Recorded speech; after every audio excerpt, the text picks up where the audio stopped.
하여 주시옵소서. 예수님의 이름으로 간절히 기도드립니다. 아멘. A.W. 토저라고 하는 분이 하나님을 생각할 때 가장 먼저 무엇이 떠오르냐가 중요하다라는 말을 했습니다. 여러분은 하나님 하면 뭐가 생각납니까? 사실 우리가 신앙생활하면서 하나님을 아는 것이 가장 중요한 신앙의 목표거든요. 하나님은 정말 위대하신 분인데 그 위대하신 분을 믿는다는 게 얼마나 중요한 겁니까? 그렇죠? 그래서 우리가 하나님을 믿는 믿음이 우리의 삶의 방향을 결정하고 우리의 가치관, 세계관을 규정하고 더 나아가서 우리에게 있어서, 우리 인생에 있어서 정말 우리가 살아갈 수 있는 중요한 생활 방식, 라이프 스타일을 결정하는 데까지 우리의 삶이 어떻게 이루어질 것인지를 결정하는 데 있어서 또 우리의 인간관계에 어떤 의미를 부여할지를 결정하는 데 있어서 정말 이런 다양한 영역에서 우리의 믿음이 적용된다는 거예요. 그런 차원에서 오늘 저와 여러분에게 하나님은 어떤 분이시냐라는 것입니다. 하나님은 어떤 분이시고 하나님은 우리를 위해서 어떤 일을 행하고 계시는가, 참 이런 것이 참 중요하단 말이죠. 대개 아이들이 하나님에 대해서 궁금해할 때 하나님에 대해서 이런 질문을 던지더라고요. 제가 좀 당황스러운 질문들인데, 하나님은 어떻게 생겼어요? 하나님은 어디에 살아요? 하나님은 얼마나 크죠? 아마 여러분의 자녀들이 이런 질문을 던지면 그런 건 묻지 마라 하고 여러분들 대답하기 참 곤란할 거예요. 저도 이제 이런 대답을 들을 때 이렇게 짧게 대답할 수 없는 그런 난해한, 참 설명하기 어려운 질문이기도 하죠. 근데 분명한 건 뭐냐면 하나님은 실제하시는 분이라는 거죠. 하나님은 분명히 살아계시는 분이고 하나님 반드시 계시는 분인데, 그런데 문제는 이렇게 하나님에 대해서 궁금해하는 문제들을 풀어내기가 어려운 분이시라는 거. 왜냐하면 하나님 보이지 않는 분이기 때문에, 인비저블한 분이기 때문에. 그 보이지 않는 하나님을 우리가 어떻게 설명할 수 있겠어요? 그러니까 하나님은 영이시기 때문에 우리 눈에는 볼 수 없다는 거예요. 그러나 하나님은 실제하시죠. 그래서 성경이 우리가 하나님을 이해할 수 있게 하기 위해서 사용하는 방식이 은유라는 겁니다. 은유. 예를 들면 하나님을 우리가 눈으로 마치 보는 것처럼 설명하기 위해서 손이 등장하고 또 눈이 등장하고, 하나님 마치 눈이 있는 것처럼, 하나님 마치 귀가 있는 것처럼, 하나님 마치 손과 발이 있는 것처럼 이렇게 설명을 한단 말이죠. 이런 거 다 뭐냐면 하나님이 우리와 어떻게 관계를 하고 있는지를 보여주기 위한 일종의 은유를 사용하는 것입니다. 오늘 본문 6절에 보면 이 은유가 등장하는데, 하나님의 능하신 손 아래에서 이 손이 등장하는 것입니다. 이 손이라는 것은 구약에도 나오고 신약에도 나오고 이 손이 굉장히 많이 자주 등장하는데요, 이 신약에서는 케이르라고 하는 단어를 씁니다. 번역하면 힘이라는 뜻입니다. 근데 구약에서는 야드라고 하는 단어를 사용합니다. 이거는 뭐 권능, 능력, 힘 뭐 이런 식으로 번역을 하죠. 그러니까 예컨대 에스라 7장 28절에 보면은 내 하나님 여호와의 손이 내 위에 있으므로 내가 힘을 얻어. 여기서 말하는 손은 진짜 손을 얘기하는 것이 아니라 은유예요. 은유. 뭐냐면 이 손이 내 위에 있다는 것은 결국 능력의 손을 얘기하는 거예요. 능력의 손. 내 안에서 능력의 손이 임하여서 내가 힘을 얻었다, 이런 고백을 하는 것입니다. 또 이사야 59장 1절에 보면 여호와의 손이 짧아 구원하지 못하심도 아니요. 뭐 손의 길이를 얘기하는 게 아니라 여기서는 구원의 손을 강조하는, 즉 구원하는 능력을 강조하는 차원에서 이 손이라는 은유를 사용하고 있다는 거죠. 자, 그러면 오늘 본문으로 들어와 보면은 왜 베드로는 당시 독자들에게 이 편지를 쓰면서 손을 이야기할까? 그것도 능하신 손. 능하다는 것은 능력을 얘기하는 거죠. 하나님의 능력의 손을 얘기할까? 이유는 앞서도 말씀드렸지만 이 베드로전서라는 편지를 쓰게 된 배경이 로마의 그 유명한 네로 황제가 로마 전역에 흩어져 있는 그리스도인들을 이제 본격적으로 핍박하기 직전에 쓰여진 성경이거든요. 그러니까 그 핍박을 예감하고 그 핍박을 어떻게 극복해야 할지, 견뎌내야 될지를 격려하기 위해서 쓴 이 베드로전서 안에 오늘 본문 속에는 하나님의 능력 앞에서 그 문제가 해결될 수 있다라고 하는, 그걸 극복할 수 있다라고 하는 차원에서 그 은유를 지금 강조하고 있는 것입니다. 한마디로 말하면 하나님의 능력 앞에서 살아야 한다는 거예요. 오늘 이 말씀은 저와 여러분에게도 동일하게 적용된다는 거죠. 사실 우리가 살아가다 보면 이 세상은 마귀가 역사하는 악한 세상이거든요. 죄가 만연한 세상이거든요. 우리가 예수 그리스도 편에 있기 때문에, 저와 여러분이 믿음을 갖고 있기 때문에 세상은 우리 편이 아닌 거예요. 그래서 우리는 이런저런 어려운 일들을, 고난을 겪게 되는 것이죠. 그런 상황에서 저와 여러분에게 하나님은 어떻게 살라라고 말씀하냐면 하나님의 능하신 손 아래에서 살아야 된다. 즉 하나님의 능력 앞에서 살아야 된다는 것입니다. 구체적으로 하나님의 능력 앞에서 산다는 게 뭡니까? 세 가지를 오늘 본문에서 말씀하고 있는 거예요. 첫 번째는 순종하라는 것이에요. 어떤 순종? 장로들에게, 즉 영적 리더에게 순종하라는 거예요. 자, 오늘 본문 말씀을 한번 보시면은 5절에 젊은 자들아, 이 젊은 자들은 당시 영적 리더의 지도를 받는 모든 사람들을 가리키는 것입니다. 본문에서는 장로들이라고, 지난주에 제가 설명을 했죠. 이 리더, 엘더들은 영적 리더를 얘기한다고 말씀드렸죠. 그들에게 순종하고 다 서로 겸손으로 허리를 동이라라고 말씀하는 것입니다. 사실 이 오늘 우리 시대에 보면은 세대 전쟁이라는 게 있죠. 세대 전쟁. 가정에도 있고 교회에도 있고 직장에도 있고 사회 속에도 있고, 이 세대 전쟁이라는 것은 연장자 세대와 젊은 세대 간의 긴장과 갈등의 전쟁이죠. 이 연장자들은 어떤 변화를 주저하고 거부할 수 있다면 젊은 세대들은 그 연장자를 또 거부하고 반항하는 그런 차원의 세대라고 말하죠. 그래서 이 세대 간의 이런 갈등이나 전쟁이 곳곳에서 막 일어나고 있는 것입니다. 어느 가정은 부모 세대와 자녀 세대 간의 그런 세대 전쟁을 통해서 아주 치열한 전투를 벌이고 있는 가정도 있죠. 어떻든 그런 이 전쟁을 해결하는 방법이 뭐냐? 오늘 본문에서는 순종이라고 말하고 있는 것입니다. 장로들에게 순종하고 다 서로 겸손으로 허리를 동이라라고 말하는 것입니다. 우리가 순종이라고 말할 때 순종의 큰 순종은 우리의 최고의 권위이신 하나님께 대한 순종이겠죠. 근본적으로는 우리는 하나님께 순종하는 것이지만, 하나님께 순종할 때 우리는 비로소 하나님이 원하시는 삶을 살 수 있잖아요. 하나님이 원하시는 삶이 뭡니까? 그게 영적인 리더에게 순종하라는 거예요. 그 영적인 리더에게 순종하는 본을 보인 것이 바로 뭐냐면 겸손으로 허리를 동이라라고 말하고 있는 것입니다. 허리를 동이다라고 하는 것은 문자적으로는 일하는 동안 우리 앞에 이 두루는 앞치마, 이런 뜻이에요. 앞치마라는 단어거든요. 이게 허리를 동이라. 저는 우리 교회 모든 성도님들이 앞치마를 두르기를 축복합니다. 다음 주에 하나씩 나눠드릴까요? 앞치마를 두른다는 게 무슨 뜻입니까? 다른 말로는 종이 된다는 뜻이에요. 종이 된다. 그럼 여기서 말하는 그 종이 되기 위해서 요구되는 게 뭐냐면 겸손이 요구된다는 거예요. 여기서 말하는 겸손은 다른 사람의 필요와 원하는 바를 자기 것보다 앞에 놓는 것을 의미하는 것입니다. 그러니까 우리가 이런 겸손의 태도가 고난과 폭풍 속에 있는 공동체 속에, 그런 겸손의 태도가 뭘로 나오는 거냐면 리더와 협력하는 순종으로 나오는 것이에요. 그러면 그 공동체는 어떻게 된다는 겁니까? 굳건히 서게 된다는 것이에요. 이미 앞서도 2장 13절에는 정부의 리더에게 순종하라, 또 직장에 가면 직장 상사에게 상사 리더에게 순종하라, 그리고 가정으로 가면은 또 남편에게 순종하라, 아내들을 향해서 그런 순종을 강조하죠.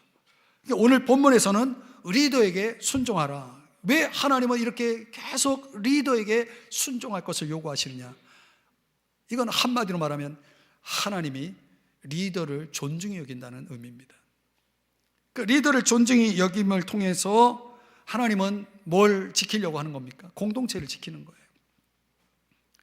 그러니까 리더가 흔들리면 공동체는 흔들릴 수밖에 없는 거죠. 리더가 굳건히 서면 공동체는 든든히 서게 되는 것입니다. 그래서 영적 리더를 신임하고 따르는 순종의 자세가 얼마나 중요한지 모르는 것입니다. 우리가 다른 성경으로 보면 히브리서 13장 17절의 말씀을 새 번역으로 보면 이렇게 말씀하는 거죠.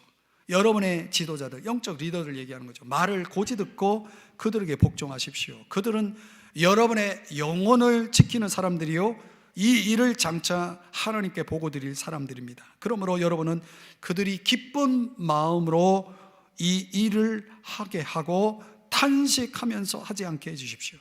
그들이 탄식하면서 일하는 것은 여러분에게 유익이 되지 못합니다.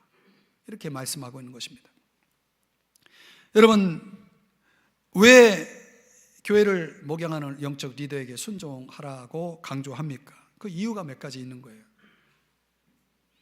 오늘 여러분에게 소개하는 이 본문 속에서 그 이유를 설명하면, 먼저 여러분의 영혼을 돌보고 지키는 자들이기 때문에 순종하라는 거예요.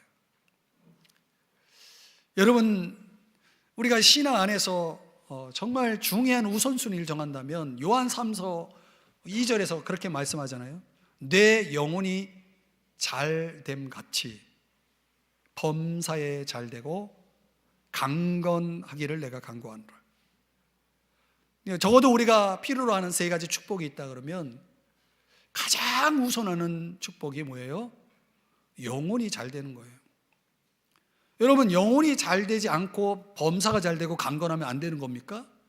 물론 그렇게 될 수도 있겠죠. 그러나 그거는 불행입니다. 왜냐하면 온 천하를 얻고도 제 목숨 영혼을 잃으면 무엇이 유익하리요라고 말씀하고 있거든요. 여러분, 영혼이라는 것은 우리가 이 세상을 살아가는 동안 가장 중요하게 여겨야 될 요소인 거예요. 온 천하와도 바꿀 수 없을 만큼의 가치가 영혼인 거죠. 내 영혼이 잘 되는 것이 가장 중요한 거예요.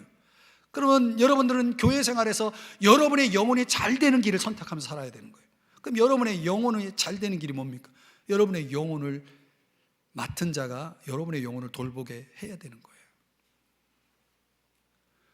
저는 여러분들이 이제 교회를 선택을 할 때, 우리 교회를 선택할 때 여러분들이 어떻게 선택하셨습니까? 저에게 등록을 하신 분들에게 제가 가끔 묻죠. 사실 여러분들이 어느 곳에 가든지 어떤 교회를 선택하든지 여러분의 결정이라고 생각하지만 저는 그렇게 생각하지 않습니다. 성경적으로 말하면 하나님이 여러분의 영혼을 맡길 자들과 교회를 정해 주시는 겁니다. 내가 교회 가가지고 좋은 말씀 듣고 사람들, 좋은 사람 만나고 이런 게 신앙의 목표가 아니에요, 사실은. 여러분이 교회가 여러분의 영혼을 책임져 줄 수 있어야 되는 거예요. 그럼 그 교회가 여러분의 영혼을 책임질 때 누굴 통해 책임지냐면 영적인 목자를 통해서, 리더를 통해서 책임지는 겁니다. 여러분의 영혼의 그 영적 생명과 양식을 책임지는 사람이기 때문에 그런 거예요. 그렇기 때문에 여러분들이 교회 생활에 있어서 가장 중요한 것은 뭐냐면 영적인 목자와의 관계를 잘 가져야 되는 거예요. 왜냐하면 여러분의 영혼이 달려있기 때문에. 만약에 목자와의 관계가 잘못되면 여러분의 영혼이 이제 병들기 시작하는 거예요. 스스로 본인들이 그런 것들을 결정해 나가는 거예요. 영적인 꼴을 여러분들이 차단하기 때문에 그런 거죠. 그러니까 성도에게 있어서 최고의 선은 그 영혼을 다루는 것이고 영혼을 돌보는 것이고 영혼을 책임지는 것이기 때문에 여러분들이 어느 교회를 가더라도, 우리 삼성중앙교회가 아니더라도 어느 교회를 가더라도 어떤 곳에 신앙생활을 하든 여러분의 영혼을 맡길 수 있는 리더를 만나야 되는 거예요. 그게 중요한 겁니다. 목회자는 여러분의 범사가 잘 되고 여러분의 강건함을 위해서 존재하는 사람들이 아닙니다. 목회자는 여러분의 영혼을 위해서 존재하는 사람들이. 영혼을 지키는 사람이라고 말하고 있지 않습니다. 영혼을 돌보는 사람이라고 말하고 있는 것입니다. 그렇기 때문에 여러분들이 그 목자를, 리더를 존중하고 따라야 되는 것입니다. 두 번째는 하나님께 보고를 드릴 사람들이다, 이렇게 표현하고 있습니다. 하나님께 보고를 드린다는 건 뭐냐면, 하나님이 맡은 영혼들에 대해서 하나님 앞에 이 리더가 가게 되면 내가 너에게 맡긴 영혼들에 대해서 너 어떻게 했는지 보고해봐라 해서 보고를 받는다는 거예요. 그러면 저는, 목자인 저는 여러분들의 영혼을 제가 맡았기 때문에 여러분들의 영혼을 이제 보고 드리려고 제가 주님 앞에 서서 이제 보고를 드릴 때, 그때 생명책이 열리는 거예요. 생명책이 열리는 거예요.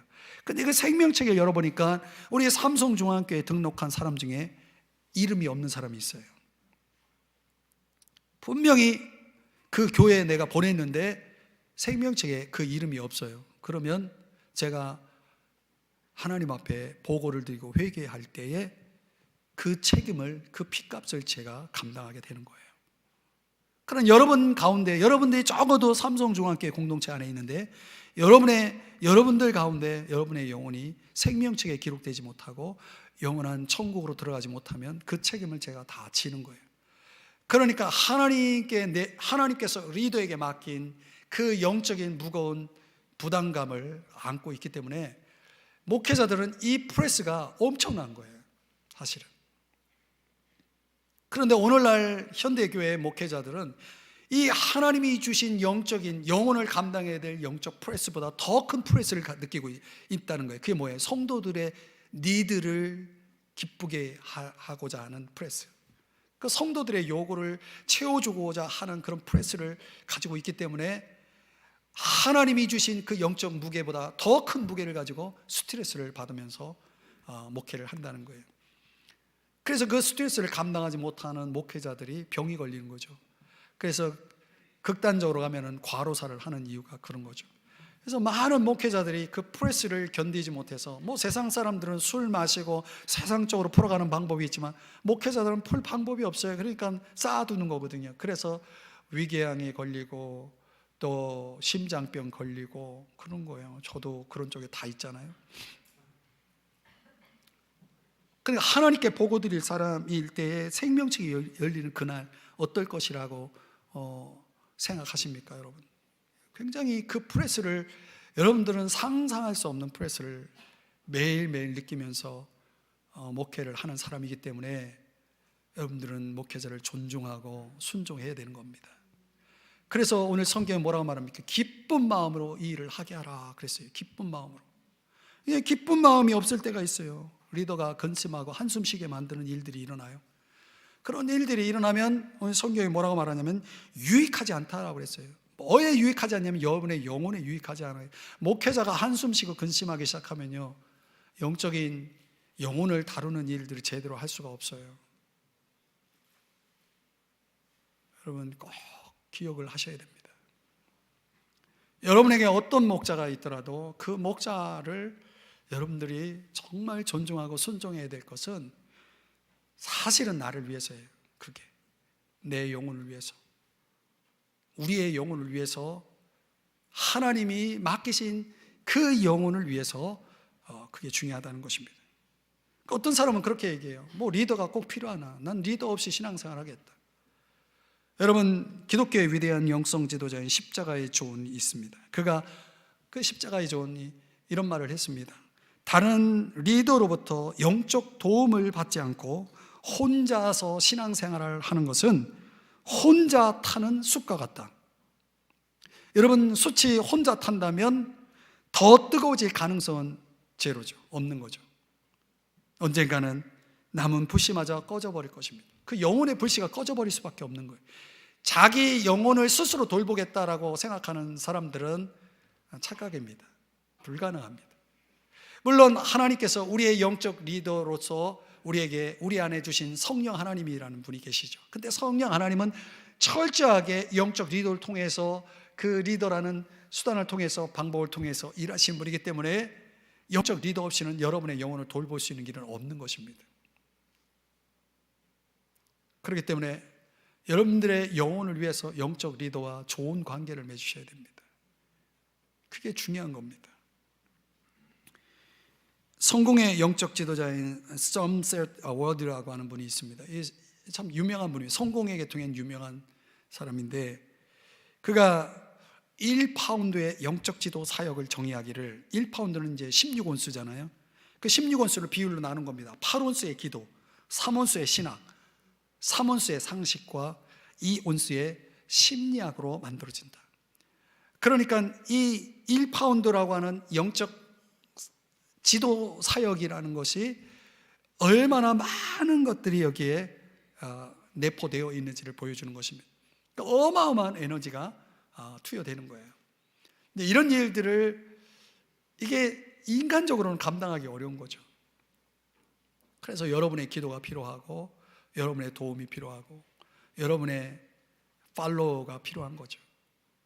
그런 차원에서 보면 우리가 하나님의 능력 앞에서, 어려우면 어려울수록 우리는 하나님의 능력 앞에서 여러분에게 주어진 영적 리더에게 순종하는 것이 필요하다는 거예요.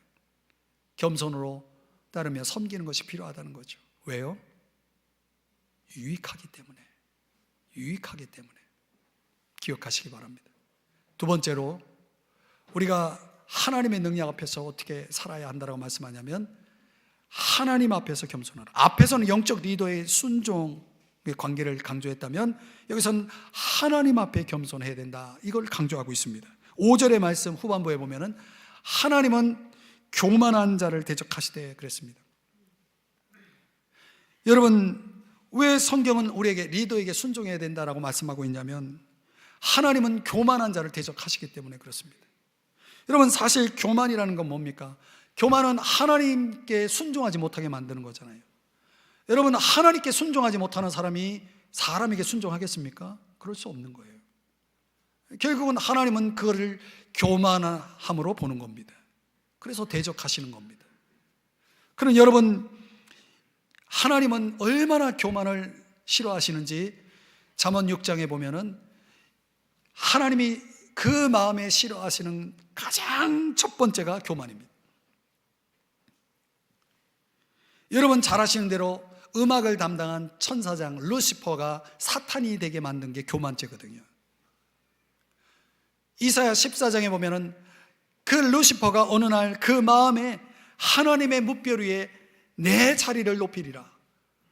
루시퍼가 자기가 하나님이 되려고 했단 말이에요. 그래서 하나님이 그를 쫓아냈죠. 공중으로 쫓아내고 이 땅으로 쫓아내서 그가 사탄이 된 겁니다. 여러분, 교만이라는 게 뭡니까? 한마디로 말하면 하나님처럼 되고자 하는 욕망이죠. 그러니까 내가 하나님이 되겠다는 거예요. 내가 모든 걸 하겠다는 거죠. 그런 교만을 하나님은 대적하시는 겁니다.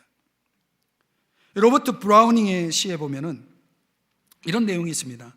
인간에게는 손을 뻗어도 잡을 수 없는 것이 있는 법. 그렇죠. 손을 뻗어도 잡을 수 없는 게 있잖아요. 어찌 하늘을 잡을 수 있단 말인가?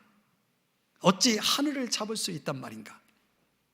이 로버트 브라우닝의 이 시의 고백처럼 우리는 하늘을 잡을 수 없는데, 교만한 자는 나는 잡을 수 있다라고 말하는 것입니다. 내가 손을 뻗으면 하늘도 나는 잡을 수 있다라고 말하는 게 교만인 것입니다. 여러분, 이 교만은 하나님이 대적하는 것입니다. 그렇기 때문에 저와 여러분이 이 교만을 반드시 극복해야 됩니다.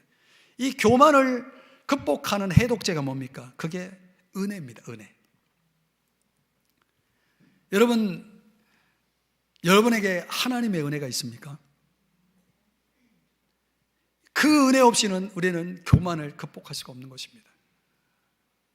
어떤 사람이 아주 번잡하고 정말 무질서한 생활을 하고 있습니다. 너무나 변덕스럽고 이기적인 마음 가운데 살아갑니다. 마음엔 미움이 있습니다. 죄책감이 있습니다. 갈등이 있습니다. 이런 모든 것들로 뒤범벅이 되어 있는 마음을 가지고 있는 겁니다. 제대로 굴러가는 게 하나도 없습니다.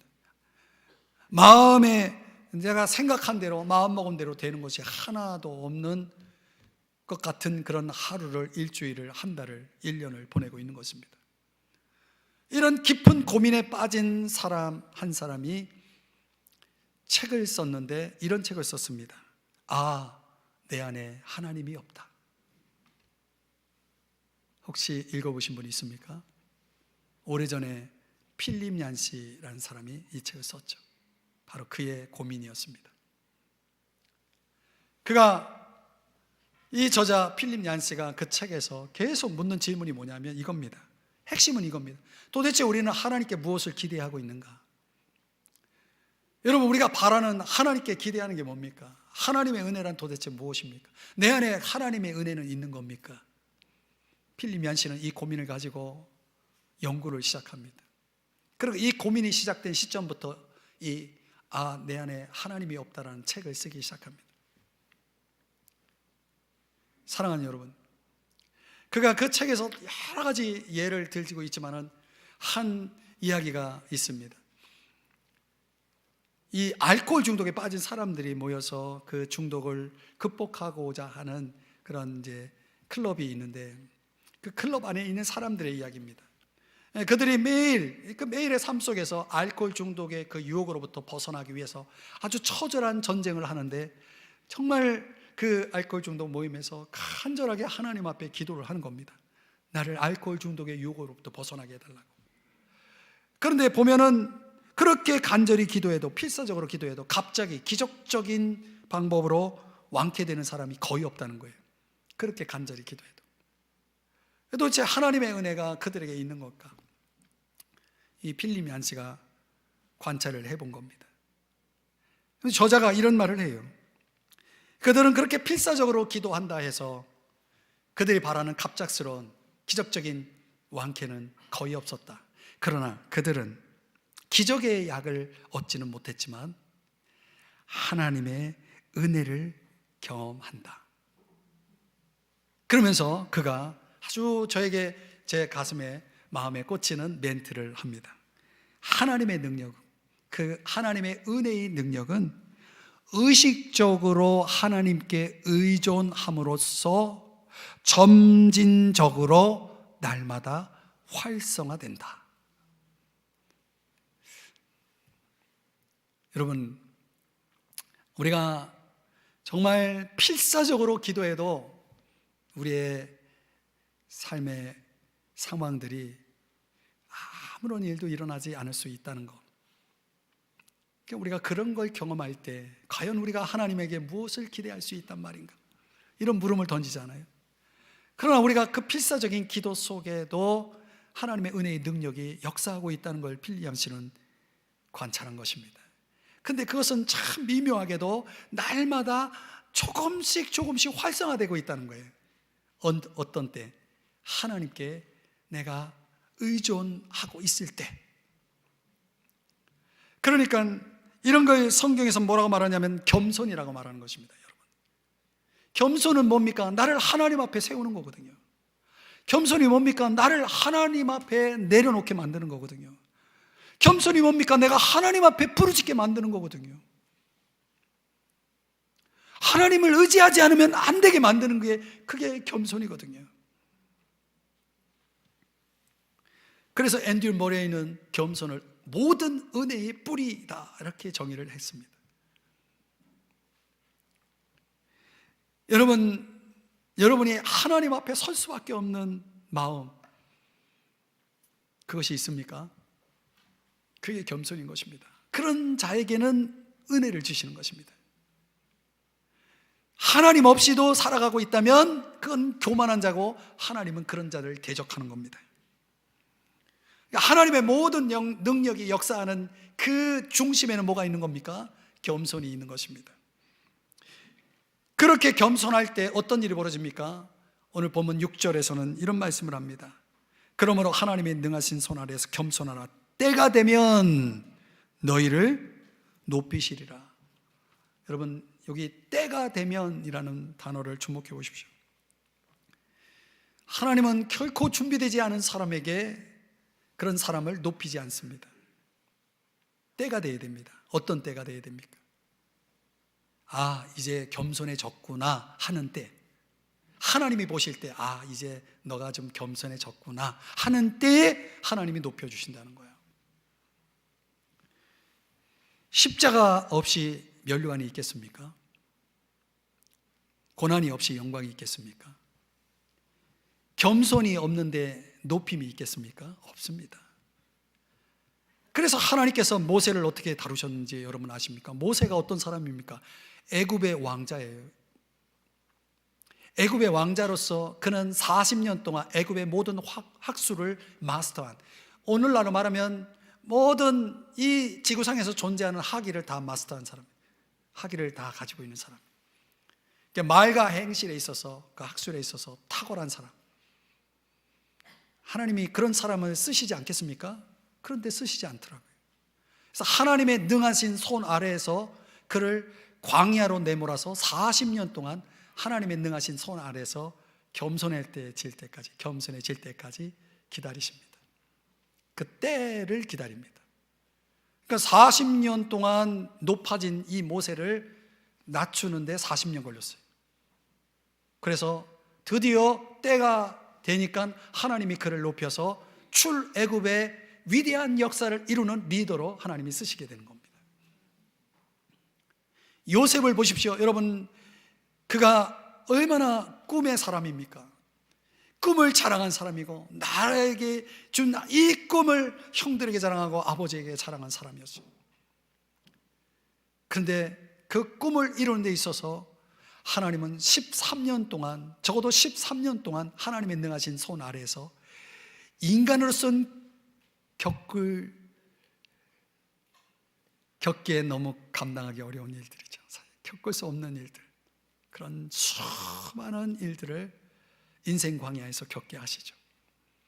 그 13년이 딱 때가 되니까, 드디어 때가 차니까 하나님이 그를 애굽의 국무총리로 세우지 않습니까? 그 민족을 구원하는 그 위대한 역사의 중심에 서지 않습니까? 그러니까 하나님은 때가 차야 되는 거예요. 하나님이 보실 때 겸손이라는 때가 차지 않는 한 하나님은 높일 수 없는 거예요. 그래서 하나님 능하신 손 아래에 두는 거예요. 그 하나님 능하신 손 아래에 두어서 광야를 지나가게 하는 거죠. 저는 저를 포함해서 사랑하는 여러분들 삶 속에 광야에 있는 분들을 압니다. 그분들은 지금 하나님의 능하신 손 아래에서 그분이 지금 주무르고 계시는 거예요. 다루고 계시는 거죠. 언제까지? 겸손해질 때까지. 여러분, 겸손해지셨나요? 하나님이 보실 때 겸손하실까요? 누가복음 14장 11절의 말씀에 보면 자기를 높이는 자는 낮아지고 자기를 낮추는 자는 높아지리라고 말씀하고 있습니다. 빌립보서 2장 8절 9절에 예수님의 겸손을 설명하면서 예수님은 자기를 낮추시고 죽기까지 복종하셨으니 곧 십자가의 죽으심이라. 그렇게 낮추니까, 그렇게 겸손하니까 어떻게 했습니까? 하나님이 그를 지극히 높이셨다. 가장 높이셨다. 모든 이름에 뛰어난 이름을 주셨다라고 말씀을 하는 거 아니겠습니까? 때가 되면 이렇게 되는 것입니다. 그러니까 저와 여러분도 순종보다는 반항을, 겸손보다는 교만을, 신뢰보다는 의심을, 유혹을 극복하기보다는 굴복하는 그런 저와 여러분을 하나님이 겸손해질 때까지 기다리면서 하나님의 능하신 손 아래서 다루시는 것입니다. 그래서 우리는 하나님 앞에서 어떻게 해야 됩니까? 겸손해야 되는 거예요. 계속 낮춰야 되는 거예요. 내가 스스로 낮추지 않으면 하나님이 낮추게 만드십니다. 저는 그런 일들을 참 많이 겪었습니다. 지금도 겪고 있고요. 여러분, 스스로 낮추는 게 낫습니까? 하나님이 낮추게 하시는 게 낫습니까? 1번, 2번 어떤 겁니까? 왜냐하면 우리가 근본적으로는 스스로 낮추기 어려워요. 왜? 교만하니까. 그래서 하나님이 낮추시는 광야를 주시는 것입니다. 사랑하는 여러분, 하나님의 능하신 손 아래서 그분의 능력 앞에 교만을 버리고 겸손을 배우십시오. 자신을 낮추십시오. 지금 광야에 있다면 그 광야에서 하나님의 능력을 배우십시오. 그분의 높으심을 배우십시오. 그리고 철저하게 그분에게 낮추세요. 그분 앞에서 낮추세요. 그러면 때가 되면 하나님이 여러분들을 높이실 것입니다. 마지막으로 세 번째, 우리는 하나님의 능력 앞에서 어떻게 해야 됩니까? 모든 일을 주께 맡겨야 됩니다. 오늘의 본문 7절을 다 같이 함께 읽어보겠습니다. 시작. 너희 염려를 다 주께 맡기라. 이는 그가 너희를 돌보심이라. 아멘. 여러분, 뭘 맡기라고 자꾸 말하고 있습니까? 염려를 맡기라. 염려라는 게 뭡니까? 염려라는 건 문자도 말하면 찢겨진 마음을 얘기해요. 여러분, 내가 염려하면 내 마음이 찢어져요. 여러분, 마음이 찢어지면 아프죠? 그래서 염려하면 아프게 돼 있어요. 어느 정도 아픕니까? 몸이 망가져요, 염려하면. 그래서 일단 염려하면 두통이 옵니다. 그리고 몸이나 여러 가지 어깨, 목 이런 데 통증이 옵니다. 소화불량이 옵니다. 위궤양이 걸립니다. 허리 통증이 옵니다. 이 염려라는 것은 우리의 사고뿐만 아니라 우리의 몸 전체 신진대사까지 영향을 미쳐서 우리의 몸을 망가뜨리는 것이, 우리의 정신세계도 망가뜨립니다.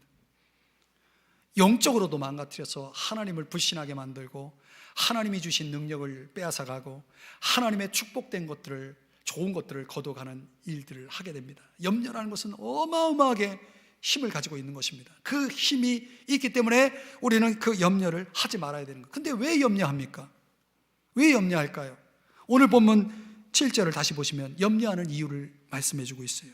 이는 그가 너희를 돌보심이라. 요걸 믿지 않기 때문에, 주님이 너희를 돌보신다라는 것을 믿지 않기 때문에 염려하는 거예요. 그럼 반대로 이 염려의 해독제는 뭡니까? 염려하지 말고 맡기라는 거예요. 염려의 내용을 맡기는 거죠. 그러니까 내가 진정으로 맡기면 그 맡은 분이 책임을 그걸 가져가는 것입니다. 그 맡은 분이 그 일을 알아서 그걸 감당하시는 거죠. 구약 성경에 나오는 유대의 역사 가운데 우시아 왕이 어느 날 죽습니다. 우시아 왕이 죽자 그 젊은 선지자였던 선지자 이사야가 세상이 끝난 줄을 알게 됩니다. 세상이 끝났다라는 생각이 드는 거예요. 그 얼마나 걱정이 많습니까? 그 걱정을 하나로 안고 그가 성전으로 들어가는데 놀라운 장면을 목격하는 것입니다. 이사야 6장 1절의 말씀인데, 주께서 높이 들린 보좌에 앉으셨는데, 지금 유다라는 나라의 지상 보좌에는 왕이 죽었기 때문에 비어 있지만 지상의 보좌는 비어 있는데, 그래서 지금 큰 근심과 염려 속에 성전에 들어와 있는 이 이사야가 뭘 봅니까? 하늘의 보좌에 앉으신 분을 본 겁니다. 지상에는 왕이 죽었기 때문에 온 나라 백성들이 통곡하고 있는 때에 저 하늘의 보좌에 앉으신 주님을 찬양하는 찬양의 소리는 가득 차 있었던 것이죠. 그걸 보자 젊은 이사야는 마음이 변하기 시작합니다. 근심이 사라지기 시작합니다. 그리고 하나님 앞에 자신을 드리게 됩니다. 새 사람이 되어서 하나님이 주신 예언의 사명을 감당하는 그런 위대한 역사를 이루게 되는 거죠. 여러분, 우리는 상황에 굴복하는 사람이 아니라 상황을 통제하시고 다스리시는 하늘 보좌에 계신 주님을 주목할 필요가 있다는 거 아십니까? 종종 우리는 우리의 삶의 현실 앞에 근심하고 염려하면서 많은 걸 잃어버리는 경우가 있습니다. 한근심하게 되죠. 그런 것들이 결코 우리의 길을 한 자라도 변화시킬 수 없다라고 하는 것을 성경은 말씀하고 있는 것이거든요. 그렇기 때문에 저와 여러분이 해야 될 일은 뭡니까? 맡기는 거예요. 여러분, 하나님은 결코 무심하지 않거든요. 하나님은 살아계시거든요. 그분이 우리에게 약속하시는 게 뭐냐면 내가 너를 돌보겠다라고 말씀하시는 겁니다. 그러니까 맡기라는 거예요. 어느 날 밤 예수님의 제자들이 배를 타고 가는데 폭풍우가 몰아칩니다. 배가 막 전복될 위험에 빠져 있는 겁니다. 그때 피곤하여 그 배 위에서 잠을 주무시고 계던 예수님을 향해서 제자들이 이렇게 말하며 깨웁니다. 선생님이요, 우리가 죽게 된 것을 돌보지 아니하시나이까? 저도 이런 질문 던질 때가 많아요. 우리가 죽게 된 것을 돌보지 아니하시나이까? 이렇게 소란을 피우자 예수님이 어떻게 하십니까? 깨어 바람을 꾸짖고 바다를 잠잠하게 고요하게 하신 후에 제자를 향해서 이렇게 말씀하시는 겁니다. 어찌하여 이렇게 무서워하느냐? 너희가 어찌 믿음이 없느냐? 여러분, 주님의 돌보심에 문제가 있었습니까? 제자들의 믿음에 문제가 있었습니까? 믿음의 문제죠. 오늘 저와 여러분에게 필요한 믿음이 뭡니까? 주님이 돌보신다는 믿음이죠. 근데 이 믿음을 갖기가 이렇게 힘들어요. 그러니까 우리가 염려하는 게 많죠.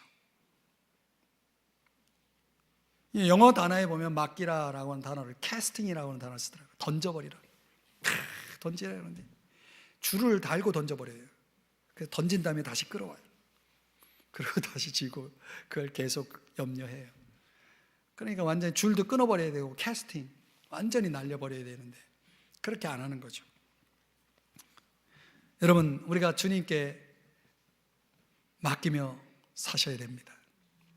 맡기면 어떤 일이 벌어집니까? 맡기면 주님이 우리가 염려하는 문제를 직면할 수 있는 용기를 주시는 거예요. 성경이 뭐라고 말합니까? 두려워하지 말라, 놀라지 말라, 내가 너와 함께 할게, 내가 너를 굳세게 할게, 참으로 내가 너를 도와줄게 라고 이사야 41장 10절에 말씀하지 않습니까? 그러니까 우리가 용기를 가지고 우리가 염려하는 문제들을 직면할 용기를 갖고 살아갈 수가 있게 되는 거죠. 또 우리가 맡기게 되면 어떻게 됩니까? 주님이 우리의 상황을 이해할 수 있는 지혜를 주시는 거죠. 우리가 지혜를 구하면 하나님 지혜 주시잖아요. 또 우리가 해야 할 일들을 할 수 있는 힘을 주세요. 내게 능력 주시는 자 안에서 내가 모든 것을 할 수 있다라고 말씀하지 않습니까, 여러분? 또 무엇보다도 여러분, 우리가 맡기면 주님이 알아서 할 일을 해 주십니다. 시편 37편의 말씀을 다 같이 읽어볼까요? 시작. 내 길을 여호와께 맡기라. 그를 의지하면 그가 이루시고, 그가 이루시겠다는 거예요. 맡기면 이루시겠다는 거죠. 사랑하는 여러분, 중요한 건 뭐냐면 주님이 우리를 위해서 우리 안에서 일하실 수 있는 기회를 그분께 드리는 겁니다. 그게 뭡니까? 맡기는 거죠. 그 맡기면 주님이 알아서 해주신다는 거예요. 맡기면 그분이 돌봐주시겠다는 거예요. 맡기면 그분이 우리를 붙들어 주시겠다는 거예요. 시편 55편 22절의 말씀 보면은 내가 그분에게 맡기면 그분이 나를 붙들어 주신대요. 내가 요동하지 않게 해주신대요. 믿으십시오, 여러분. 또 저문을 열고 나가면 또 염려하시죠? 그러지 마시라는 거예요. 캐스팅 하시라는 거예요. 이제 말씀을 정리해 봅니다. 불면의 밤을 보내면서 두려움과 우울증에 맞서 싸우던 한 사람의 이야기가 있습니다. 매일 잠을 자지 못하는 거죠. 두려움 속에서 우울증으로 싸움을 하고 있는 것입니다. 그러던 어느 날 평소에 그가 좋아하던 로마서 시편 가운데 시편 46편을 읽게 되었다고 합니다. 거기 46편 1절에 이런 말씀이 나옵니다. 하나님은 우리의 피난처시요 힘이시니 환난 중에 만날 큰 도움이시라. 이 구절을 읽는데 이 사람에게 마음에 감동이 된 거예요. 그래서 이 구절을 읽고 또 읽고 또 읽고 하면서 놀랍게도 그 읽는 중에 이 말씀을 계속 거듭 읽는 중에 그 마음속에 있던 두려움과 우울증이 사라지는 것을 경험한 거예요. 그래서 그는 거기서 멈추지 않고 이제 이 46절을 가지고 이제 노래를 지어서 노래를 만들어서 부르기 시작합니다. 그 노래를 부를 때 마귀가 떠나가는 그런 역사를 경험하는 거예요. 도대체 그 노래는 어떤 노래인가? 저와 여러분이 잘 아는 찬송가 585장의 찬송이었던 거예요. 내 주는 강한 성이요 방패와 병기 되시니 큰 환난에서 우리를 구하여 내시리로다. 내 힘만 의지할 때는 패할 수밖에 없도다. 힘 있는 장수 나와서 날 대신하여 싸우네. 이 장수 누군가? 주 예수 그리스도 만군의 주로다. 당할 자 누구랴? 반드시 이기리로다. 사랑하는 여러분, 저와 여러분의 인생의 성공은 주님의 손에 달려있는 것입니다. 믿으시기 바랍니다. 그러니까 우리는 하나님의 능하신 손 아래에 있는 것입니다. 하나님의 능하신 손 아래서 살아야 되는 것입니다. 어떻게 하면서요?